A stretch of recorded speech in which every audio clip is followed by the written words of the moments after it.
Today at Sound Ideas, we're recording crash sounds.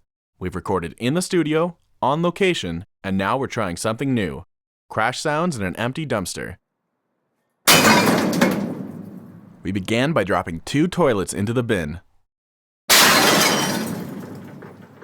By breaking these in an empty dumpster, we were able to capture a unique, natural reverberation that emphasized the crash. Next, we took a hatchet to some old window panes.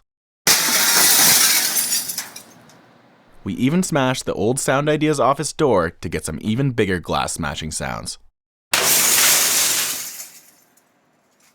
And with the sounds we recorded, we were able to design this over-the-top crash effect. Because Sound Ideas goes to extremes to get the sounds we need.